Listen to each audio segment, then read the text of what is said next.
Hai guys, kita ketemu lagi di channel ini, channel Septian Ripaldi.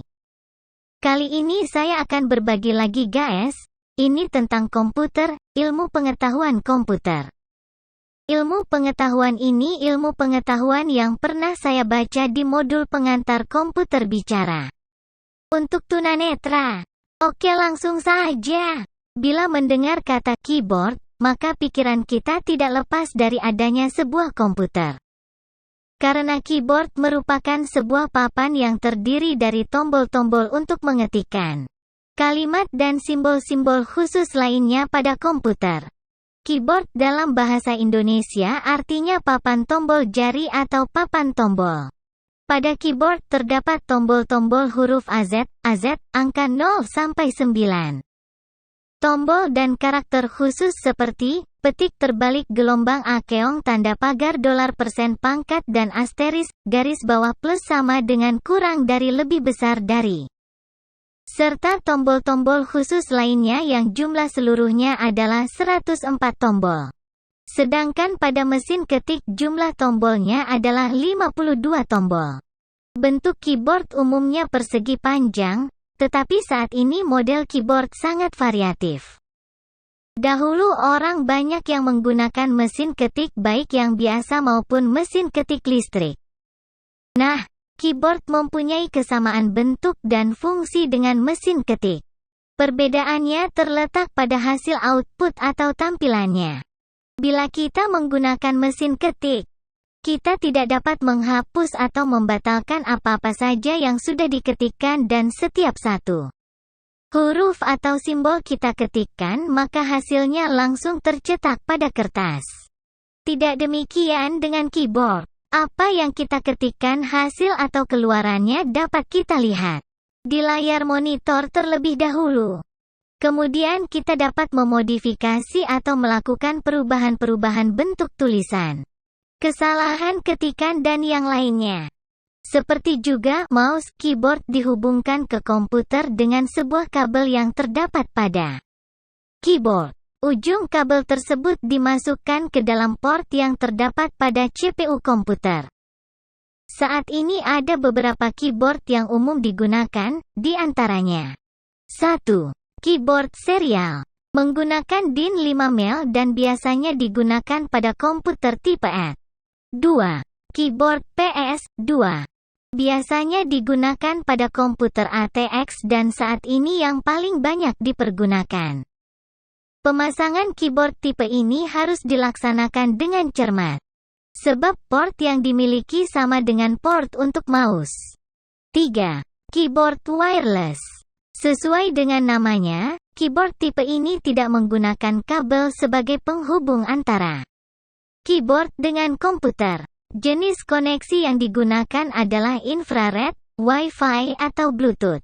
Untuk menghubungkan keyboard dengan komputer, dibutuhkan unit pemancar dan penerima. Unit pemancar biasanya terdapat pada keyboard itu sendiri.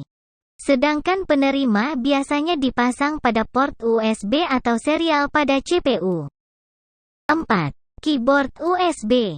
Komputer terbaru saat ini sudah banyak yang mempergunakan jenis konektor USB yang menjamin transfer data lebih cepat. Struktur tombol pada keyboard. Dari sisi tombol yang digunakan, keyboard memiliki perkembangan yang tidak terlalu pesat sejak ditemukan pertama kali. Yang terjadi hanyalah penambahan beberapa tombol bantu yang lebih mempercepat pembukaan aplikasi program. Secara umum, struktur tombol pada keyboard terbagi atas 4, yaitu tombol ketik, typing keys. Tombol ketik adalah salah satu bagian dari keyboard yang berisi huruf dan angka serta tanda baca. Secara umum, ada dua jenis susunan huruf pada keyboard, yaitu tipe QWERTY dan Dvorak. Namun, yang terbanyak digunakan sampai saat ini adalah susunan QWERTY. Numeric keypad. Numeric keypad merupakan bagian khusus dari keyboard yang berisi angka dan sangat berfungsi untuk memasukkan data berupa angka dan operasi perhitungan. Struktur angkanya disusun menyerupai kalkulator dan alat hitung lainnya. Tombol fungsi, function keys. Tahun 1986, IBM menambahkan beberapa tombol fungsi pada keyboard standar. Tombol ini dapat dipergunakan sebagai perintah khusus yang disertakan pada sistem operasi maupun aplikasi. Tombol kontrol, control keys. Tombol ini menyediakan kontrol terhadap kursor dan layar. Tombol yang termasuk dalam kategori ini adalah 4 tombol bersimbol panah di antara tombol ketik dan numerik keypad, home, end, insert, delete, page up, page down, control, alternate, alt, dan escape, S. Gambaran bagian-bagian pada keyboard. Beberapa fungsi tombol pada keyboard dapat dijelaskan seperti berikut ini.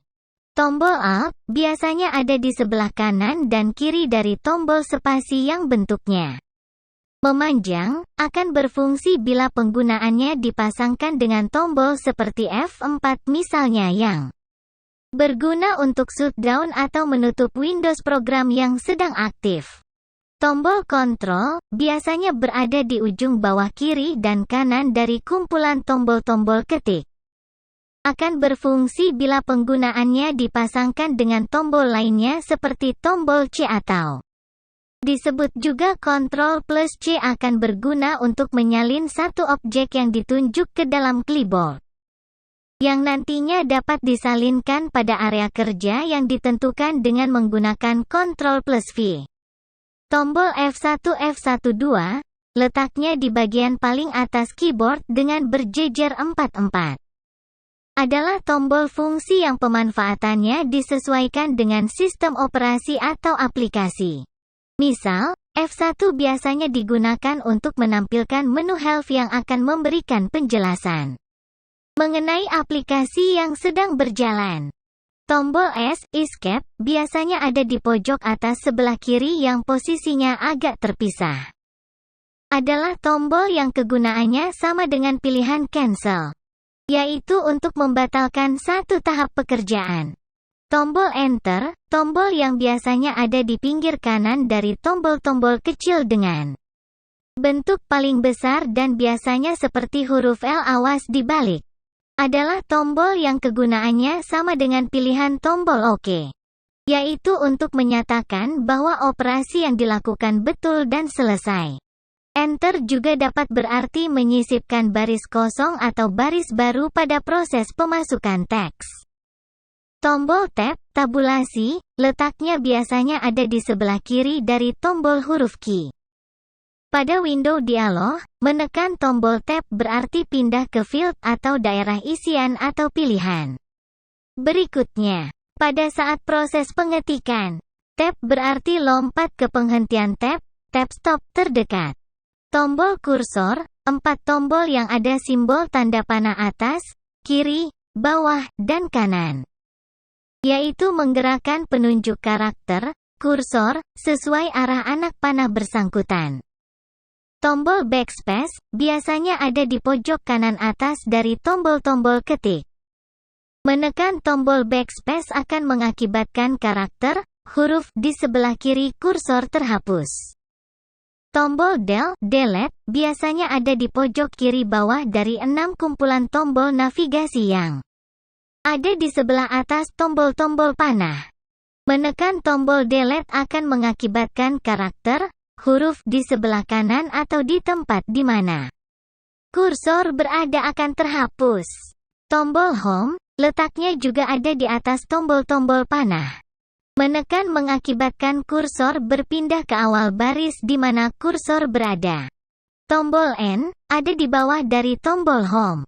Menekan tombol N akan mengakibatkan kursor berpindah ke akhir baris di mana kursor berada. Page up, ada di sebelah kanan dari tombol home. Menekan tombol pegup akan mengakibatkan kursor berpindah ke atas sejauh satu layar dari kursor berada. Tombol page down, ada di sebelah kanan dari tombol N. Menekan tombol PGDN akan mengakibatkan kursor berpindah ke bawah sejauh satu layar dari kursor berada. Di atas gambaran umum mengenai keyboard yang akan jadi bagian komputer yang paling sering disentuh oleh pengguna yang tunanetra. Teruslah latihan untuk menelusuri semua bagian dari keyboard, agar terbiasa. Khususnya pada laptop, susunan tombol pada keyboard umumnya berbeda-beda tergantung merek atau brand dari laptop tersebut. Jadi biasakan untuk eksplorasi seluruh bagian keyboard sebelum memulai pekerjaan pada komputer atau laptop yang baru digunakan. Nah guys, itulah sedikit ilmu pengetahuan komputer yang saya bagikan, semoga bermanfaat. Bila mana Anda suka dengan video ini silakan like, subscribe ke channel Septian Ripaldi. Kita ketemu lagi di lain waktu.